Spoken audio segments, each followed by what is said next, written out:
Hey guys, welcome back to Backyard Donkey Builds. So finally got a set of extractors and a high flow cat. We've gone with the 4490 instead of the 4495 competition, mainly because I got these for 150 bucks and they're in a good way. So we got a set of Pacey 4490s. We've got a 100 cell cat pipe from DEA Performance, and this little fella here. So essentially this is a fitting that's got a little catalytic converter section in it, and hopefully this should stop us from having any check engine lights. So let's get into it. First things first, going to remove this cover. So obviously we've got the bolts up the top here, there's 3 of those, and then there's a couple of bolts down under here. So we're going to remove those. Then I'm going to be able to get to that oxygen sensor. I'm going to unplug that and I'm going to remove it and start to pull the exhaust off from the top here. Then we're going to jack up the car, unbolt the exhaust from the bottom, and she should come off pretty sweet.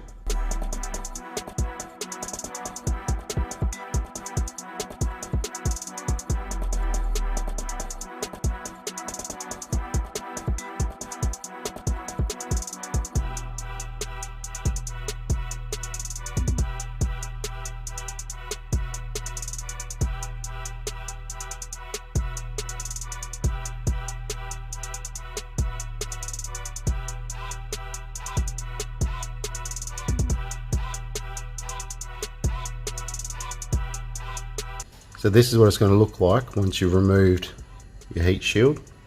Now, down here is your oxygen sensor. I've unplugged that and I've used a 22mm in order to loosen it. And what I'm going to do now is remove it.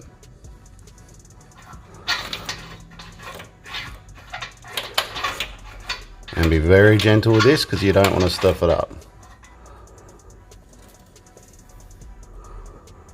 Now that we've got our oxygen sensor out, to keep it safe, we're going to put it into our new exhaust manifold, and essentially it just goes in here, and we're going to screw that in now.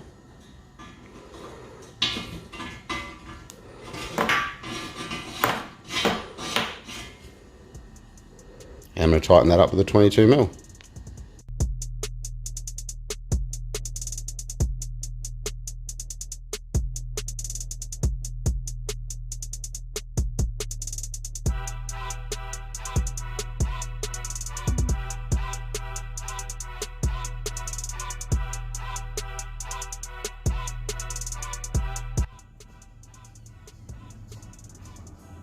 Okay, so here's the old cat pipe. So obviously here's the catalytic converter, and up here on that side, that's the flange that goes onto the exhaust manifold. So we're going to remove those 2 bolts, and we're going to remove this oxygen sensor here. Obviously the clip is up there, so I'm going to unclip it first and then remove that. Then we're going to unbolt the exhaust from that flange over there.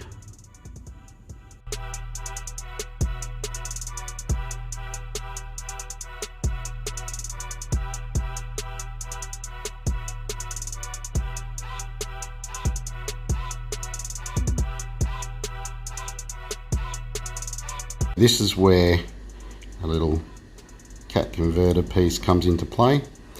So what happens is this goes into our cat pipe,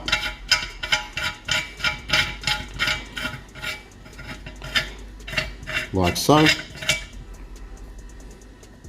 and then our oxygen sensor gets screwed into here.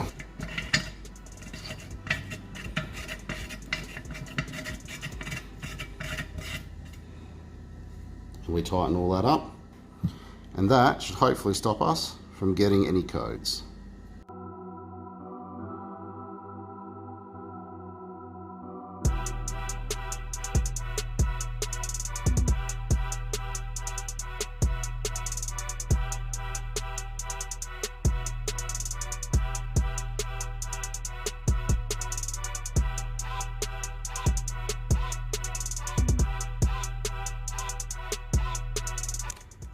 Okay, so I've bolted up this new cat section and have run into a little bit of an issue. So the issue being that there is not a lot of space for the oxygen sensor. So we'll fit the extractors up and see how it goes.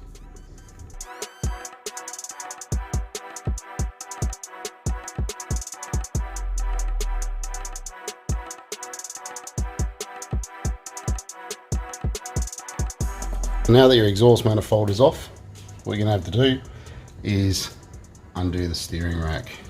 There's a 10mm just under here, and this should slide up and out of the way. Unfortunately, the 4490s do not fit. As you can see, I've scratched the valve cover. Now the 10mm bolt's been removed. This is telescopic and just pulls off and up and into itself, giving you room to put your exhaust. Now I've also stuck the exhaust manifold gasket on, just with a few bits of tape, which I'll be removing once I've got a few bolts on.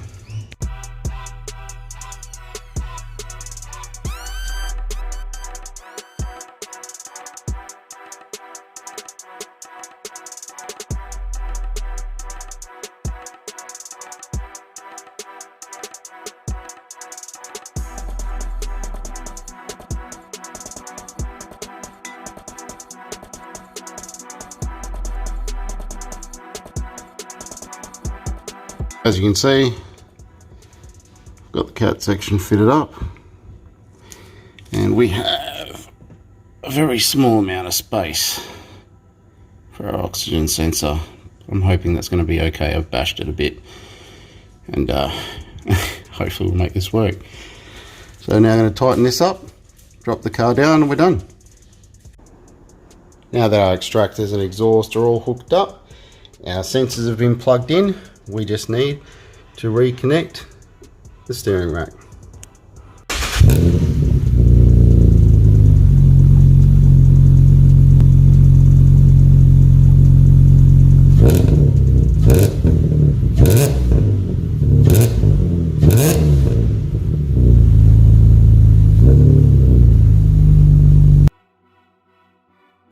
Okay guys, all done. So our extractors are fitted, our 100 cell high flow cat is fitted, and our little spacer for the oxygen sensor. And I've got to say, I'm very happy with the results. The car didn't sound too great in the little snippet of footage that you guys just saw, but out on the road it actually does sound pretty good. It's a little bit ricey when you nail it, but I can live with that.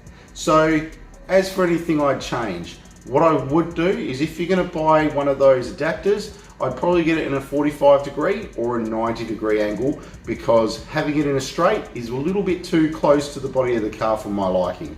So what I'll do is I will put up the part number, but I'll put up a couple of others so that you guys can look at those and possibly utilize that instead. All right, so down in the comments below, I'm gonna put the part numbers and how much they cost, and I'll also put a grand total of what has been spent on the car so that you guys can keep track of that. All right guys, hope you enjoyed what you saw today. If you did, please hit subscribe, and thank you for watching Backyard Bunky Builds.